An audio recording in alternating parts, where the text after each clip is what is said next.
दोस्तों, दक्षिण एशिया की राजनीति में एक ऐसी खबर सामने आई है जिसने भारत की रणनीतिक चिंता बढ़ा दी है। सऊदी अरब, पाकिस्तान और तुर्की ने कुछ ही दिन पहले मक्का में एक ऐसा रक्षा समझौता किया जिसे दुनिया के कई हिस्सों में इस्लामिक नाटो या मुस्लिम नाटो तक कहा जा रहा है।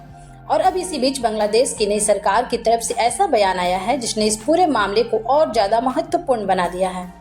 बांग्लादेश के प्रधानमंत्री तारिक रहमान के विदेश मामलों के सलाहकार हुमायूं कबीर ने कहा है कि बांग्लादेश सऊदी अरब, पाकिस्तान और तुर्की से जुड़े किसी आर्थिक या रक्षा ढांचे में शामिल होने की संभावना को लेकर सकारात्मक रुख रखता है। अब सवाल है, क्या बांग्लादेश सच में मुस्लिम नाटो का हिस्सा बनने की तैयारी कर रहा है? क्या भारत के खिलाफ पाकिस्तान और बांग्लादेश की रणनीतिक नजदीकी बढ़ रही है? और अगर बांग्लादेश इस गठबंधन में शामिल होता है तो इसका भारत पर क्या असर पड़ेगा? आज की वीडियो में इन्हीं सवालों को समझेंगे, तो वीडियो के अंत तक बने रहिएगा। सबसे पहले समझते हैं कि आखिर यह मक्का पैक्ट है क्या। दोस्तों, 7 अगस्त 2026 को सऊदी अरब, पाकिस्तान और तुर्की ने मक्का ज्वाइंट डिफेंस एग्रीमेंट पर हस्ताक्षर किए। इस समझौते की सबसे महत्वपूर्ण बात यह है कि इसके तहत किसी एक सदस्य पर सशस्त्र हमला सभी सदस्यों पर हमला माना जाएगा। यही वजह है कि इसकी तुलना नाटो से की जा रही है। नाटो में भी आर्टिकल 5 के तहत एक सदस्य पर हमला सामूहिक सुरक्षा का मामला बन जाता है। लेकिन यहाँ एक महत्वपूर्ण बात समझना जरूरी है। मक्का पैक्ट को अभी नाटो का दूसरा संस्करण कहना शायद जल्दबाजी होगी, क्योंकि इसकी वास्तविक सैन्य संरचना, कमांड सिस्टम और सामूहिक सैन्य प्रतिक्रिया की व्यवस्था नाटो जितनी स्पष्ट और संस्थागत नहीं है। पाकिस्तान और तुर्की दोनों ने भी इसे किसी खास देश के खिलाफ गठबंधन नहीं बताया है। बातें हैं सबसे बड़े सवाल पर, बांग्लादेश इस कहानी में आया कहां से? बांग्लादेश के प्रधानमंत्री तारिक रहमान के विदेश मामलों के सलाहकार हुमायूं कबीर ने बीएसएस को बताया कि सरकार की विदेश नीति का केंद्र बांग्लादेश फर्स्ट है। उनके मुताबिक बांग्लादेश अंतर्राष्ट्रीय स्तर पर ऐसी संतुलित विदेश नीति अपना रहा है जिसमें सबसे पहले राष्ट्रीय हित को रखा जाएगा।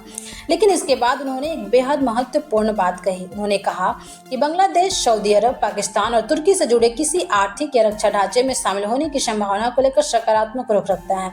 यानी फिलहाल यह कहानी सही नहीं होगा कि बांग्लादेश मक्का पैक्ट में शामिल हो गया है। ऐसा अभी नहीं हुआ है, लेकिन इतना जरूर है कि बांग्लादेश की सरकार ने इस तरह के किसी क्षेत्रीय ढांचे में शामिल होने की संभावना को खारिज भी नहीं किया है। और यही से इस खबर की रणनीतिक अहमियत बढ़ जाती है। अब सवाल है, अगर बांग्लादेश गठबंधन के करीब जाता है तो भारत को चिंता क्यों होगी? क्योंकि इस पूरे समीकरण में 3 महत्वपूर्ण देश हैं, पाकिस्तान, सऊदी अरब और तुर्की। इनमें से पाकिस्तान भारत का सबसे संवेदनशील पड़ोसी है। वहीं तुर्की पिछले कुछ वर्षों में कई अंतर्राष्ट्रीय मुद्दों पर भारत की स्थिति से अलग नजर आया है। दूसरी तरफ सऊदी अरब के साथ संबंध भारत के पिछले कुछ वर्षों में काफी मजबूत हुए हैं, इसलिए तस्वीर थोड़ी जटिल है। एक तरफ भारत और सऊदी अरब के बीच आर्थिक और रणनीतिक रिश्ते हैं, दूसरी तरफ उसी सऊदी अरब के साथ पाकिस्तान और तुर्की का नया सुरक्षा ढांचा बन रहा है। और अगर भविष्य में बांग्लादेश भी इसका हिस्सा बनता है तो भारत के पूर्वी पड़ोस से लेकर पश्चिमी एशिया तक एक नया रणनीतिक नेटवर्क बन सकता है। यहाँ एक और महत्वपूर्ण बदलाव देखना होगा। बांग्लादेश और पाकिस्तान के संबंध लंबे समय तक 1971 के इतिहास के कारण बेहद संवेदनशील रहे हैं, लेकिन नई बांग्लादेशी सरकार के दौर में दोनों देशों के बीच संपर्क बढ़ता दिखाई दे रहा है। दोनों देशों के अधिकारी व्यापार, लोगों के बीच संपर्क और द्विपक्षीय संबंध मजबूत करने की बात कर रहे हैं। यानी अगर बांग्लादेश पाकिस्तान के साथ अपने संबंधों को आगे बढ़ाता है और साथ ही सऊदी अरब साथ तथा तुर्की के साथ भी रणनीतिक संबंध मजबूत करता है तो दक्षिण एशिया के जियोपॉलिटिक्स में एक महत्वपूर्ण बदलाव हो सकता है। लेकिन इसका मतलब यह नहीं है कि बांग्लादेश ने भारत के खिलाफ कोई सैन्य मोर्चा बना लिया है। यह अंतर समझना बहुत जरूरी है। अब सबसे संवेदनशील मुद्दा, भारत और बांग्लादेश के रिश्ते। हाल के समय में दोनों देशों के संबंधों में कई मुद्दों को लेकर तनाव रहा है। शेख हसीना को भारत में शरण मिलने का मुद्दा भी दोनों देशों के बीच राजनीतिक बहस का हिस्सा रहा है। लेकिन दूसरी तरफ दोनों देश अपने रिश्तों को पूरी तरह खराब भी नहीं करना चाहते। भारत और बांग्लादेश के बीच व्यापार, सीमा सुरक्षा, नदी जल, ऊर्जा, कनेक्टिविटी और क्षेत्रीय सुरक्षा जैसे कई साझा हित हैं। इसलिए बांग्लादेश अगर मक्का पैक्ट के करीब जाता भी है तो इसका मतलब यह जरूरी नहीं कि वह भारत से दूरी बनाना चाहता है, बल्कि इसे बांग्लादेश की बांग्लादेशी फर्स्ट और मल्टी अलाइनमेंट पॉलिसी के हिस्से के रूप में भी देखा जा सकता है। एक और दिलचस्प बात समझिए, सऊदी अरब ने बांग्लादेश के साथ अपने संबंधों को मजबूत करने में रुचि दिखाई है। हाल ही में सऊदी क्राउन प्रिंस मोहम्मद बिन सलमान ने प्रधानमंत्री तारिक रहमान को सऊदी अरब आने का निमंत्रण दिया है। इसके अलावा दोनों देशों के बीच निवेश, ऊर्जा और रोजगार जैसे क्षेत्रों में सहयोग बढ़ाने की भी चर्चा है। तो बांग्लादेश के लिए सऊदी अरब सिर्फ धार्मिक या राजनीतिक महत्व वाला देश नहीं है, वह आर्थिक रूप से भी बेहद महत्वपूर्ण साझेदार है। यही वजह है कि ढाका सऊदी अरब के साथ संबंध मजबूत करने में दिलचस्पी रखता है। अब तुर्की की बात करें, तुर्की पहले से नाटो का सदस्य है और इसी वजह से मक्का पैक्ट को लेकर एक दिलचस्प स्थिति पैदा हुई है। तुर्की ने स्पष्ट किया है कि नया समझौता उसकी नाटो प्रतिबद्धताओं के खिलाफ नहीं है और यह क्षेत्रीय सुरक्षा सहयोग का अतिरिक्त माध्यम है। यानी यह कोई नया ऐसा संगठन नहीं है जो नाटो को खत्म करने या उसके खिलाफ सीधे खड़े होने के लिए बनाया गया हो, बल्कि इसे क्षेत्रीय शक्तियों द्वारा अपनी सुरक्षा व्यवस्था मजबूत करने की कोशिश के तौर पर देखना ज़्यादा उचित होगा। अब सबसे बड़ा सवाल, क्या भारत को इस पूरे घटनाक्रम से घबराने की जरूरत है?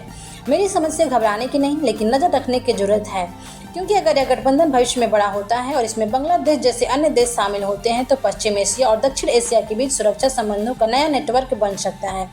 तुर्की के विदेश मंत्री ने तो यह भी कहा है कि भविष्य में इस गठबंधन का विस्तार हो सकता है और अन्य देशों को इसके दायरे में लाया जा सकता है। लेकिन दूसरी तरफ भारत के पास भी मजबूत रणनीतिक साझेदारियां हैं। भारत सऊदी अरब के साथ मजबूत आर्थिक और रणनीतिक संबंध रखता है। भारत की खाड़ी देशों के साथ ऊर्जा, व्यापार और भारतीय प्रवासी समुदाय के कारण गहरी कनेक्टिविटी है। और सबसे महत्वपूर्ण, भारत खुद किसी एक खेमे पर निर्भर रहने के बजाय मल्टी अलाइनमेंट की नीति पर काम करता आया है। तो दोस्तों, फिलहाल सबसे महत्वपूर्ण बात यही है कि बांग्लादेश ने मक्का पैक्ट में शामिल होने का औपचारिक ऐलान नहीं किया है, लेकिन बांग्लादेश सरकार ने ऐसे किसी आर्थिक या रक्षा ढांचे में शामिल होने की संभावना के प्रति सकारात्मक संकेत जरूर दिए हैं। और अगर आने वाले समय में बांग्लादेश वास्तव में इस समूह का हिस्सा बनता है तो निश्चित रूप से दक्षिण एशिया के जियोपॉलिटिक्स में बड़ा बदलाव होगा, क्योंकि तब एक तरफ भारत होगा और दूसरी तरफ पाकिस्तान, बांग्लादेश और तुर्की जैसे देशों के बीच बढ़ता रणनीतिक सहयोग। हालांकि इसे सीधे भारत बनाम मुस्लिम नाटो कहना अभी सही नहीं होगा। असल कहानी इससे कहीं ज़्यादा जटिल है। यह कहानी है बदलती दुनिया, बदलते गठबंधनों और अपने अपने राष्ट्रीय हितों के हिसाब से नई विदेश नीति बनाने की। अब आपकी क्या राय है? क्या बांग्लादेश को मक्का पैक्ट जैसे रक्षा गठबंधन में शामिल होना चाहिए? और अगर बांग्लादेश ऐसा करता है तो क्या इससे भारत बांग्लादेश संबंधों पर बड़ा असर पड़ेगा? अपनी राय कमेंट में जरूर बताइएगा। वीडियो पसंद आया तो लाइक करें, दोस्तों के पास शेयर करें, चैनल पर नए हैं तो सब्सक्राइब करके बेल आइकन जरूर प्रेस करें। तो मिलते हैं नेक्स्ट वीडियो में, तब तक के लिए जय हिंद, जय भारत।